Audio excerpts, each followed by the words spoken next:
Hola a todos, bienvenidos a su cátedra de Ecología. Soy el profesor Adrián Durán y en el día de hoy veremos procesos ecofisiológicos. Así que comencemos. La ecofisiología es la parte de la ecología que estudia los procesos de los seres vivos en su hábitat y bajo la influencia de condiciones o factores ambientales naturales. Estas condiciones varían continuamente de forma natural o por causas antrópicas gradual o drásticamente. Es decir, estudia la respuesta de los seres vivos ante los cambios ambientales bajo los que se encuentran sometidos de forma natural. Ecofisiología vegetal. Las plantas son los principales organismos responsables de que la Tierra contenga vida tal y como la conocemos.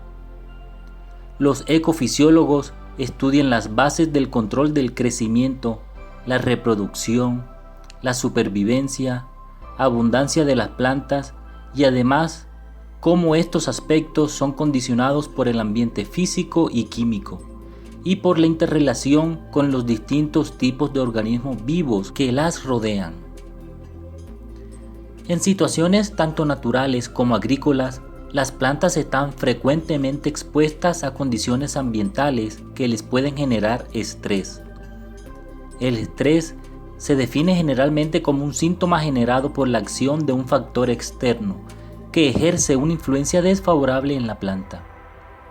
En la mayoría de los casos, el estrés se mide en relación a las tasas de supervivencia, el rendimiento y el crecimiento de las especies de interés.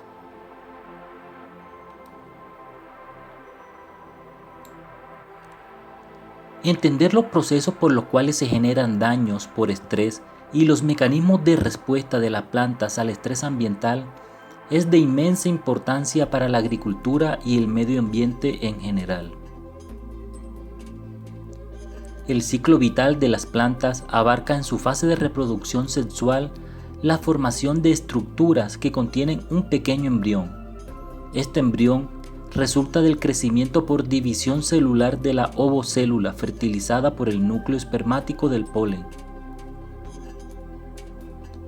Por lo general, en las plantas superiores, la división del óvulo fertilizado prosigue hasta que se constituye una estructura en la cual se pueden diferenciar cotiledones, hipocotíleo y radícula.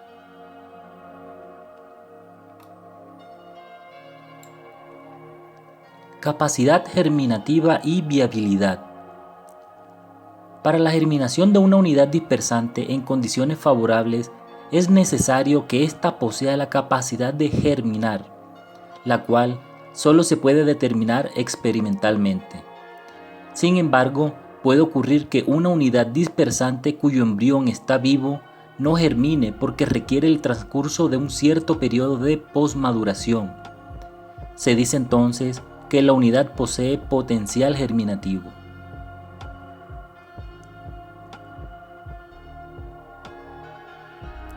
Es muchas veces de importancia agrícola el determinar con rapidez la viabilidad de una determinada muestra de semillas.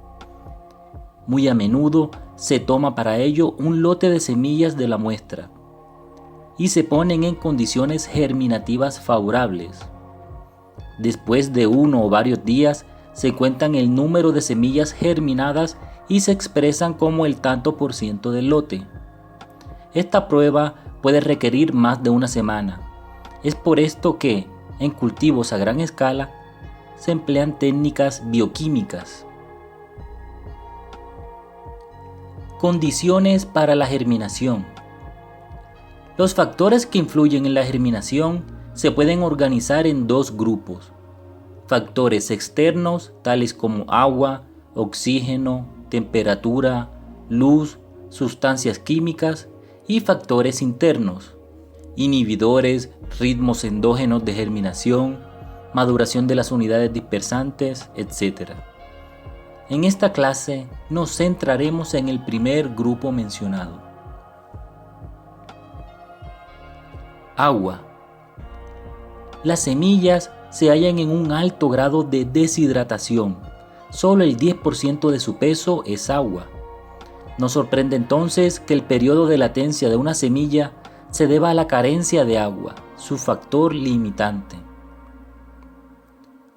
Si se coloca una semilla en agua, se hidrata, es decir, absorbe el agua por imbibición a consecuencia del bajo potencial hídrico de sus tejidos. Al hidratarse la semilla, se activan las enzimas hidrolíticas existentes en sus células y que movilizan las sustancias de reserva acumuladas en los cotiledones o en el endosperma según el tipo de semilla. Oxígeno.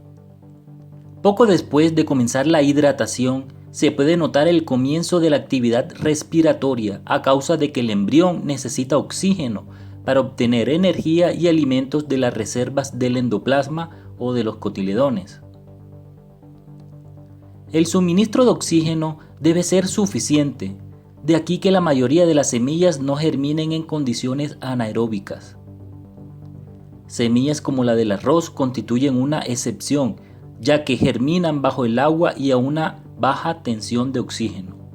La curva de consumo de oxígeno es paralela, en general, a la de hidratación, durante las primeras fases de la germinación, es decir, que requiere tanto de agua como de oxígeno. Muchas veces, la germinación de unidades dispersantes está limitada por efecto de testas gruesas o duras que ponen una barrera al paso de agua o de los gases. A veces, las envolturas impermeables de la semilla impiden la salida de dióxido de carbono, resultante de la respiración, y se sabe que, a alta concentración, dicho gas inhibe la germinación. La testa puede constituir incluso un obstáculo para el crecimiento del embrión. En semillas de este tipo, por ejemplo de las leguminosas, es indispensable la rotura o destrucción de las cubiertas externas para que se produzca la germinación.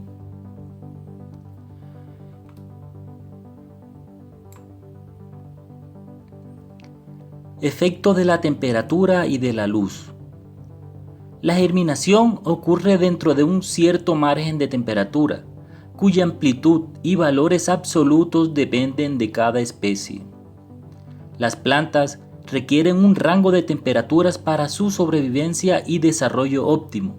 Por ejemplo, el tomate, que no es tan exigente como otras hortalizas. Su temperatura óptima de desarrollo oscila entre 20 y 30 grados centígrados durante el día y entre 1 y 17 grados centígrados durante la noche. Temperaturas superiores a los 30 o 35 grados afectan su fructificación por mal desarrollo de óvulos y al desarrollo de la planta en general y del sistema radicular en particular. Temperaturas inferiores a 12 o 15 grados centígrados también originan problemas en el desarrollo de la planta. A temperaturas superiores a 25 grados centígrados e inferiores a 12 grados centígrados, la fecundación es defectuosa o nula.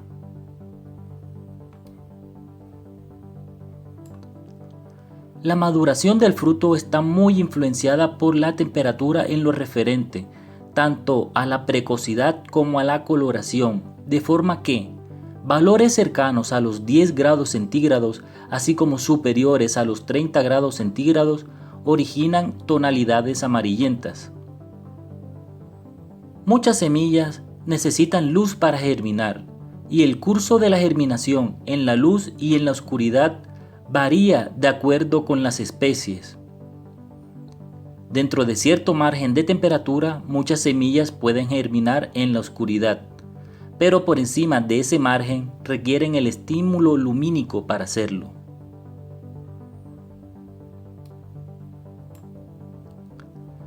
Floración y fructificación.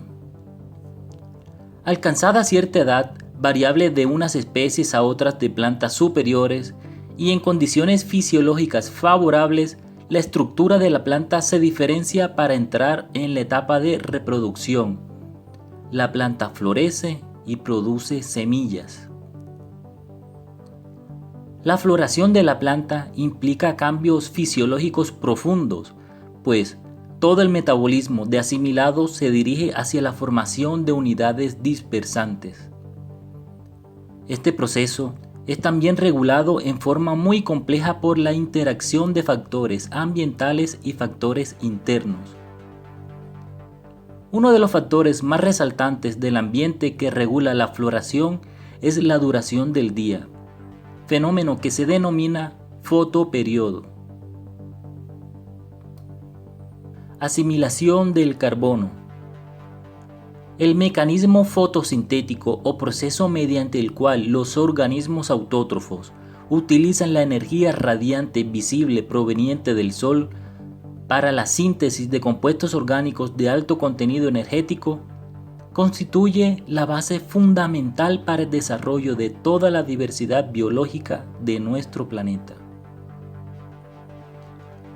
Estructura del aparato fotosintético.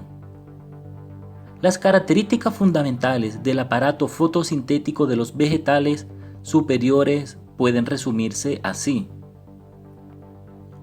Las plantas desarrollan un vástago, el cual dispone de una superficie asimiladora, constituida por hojas.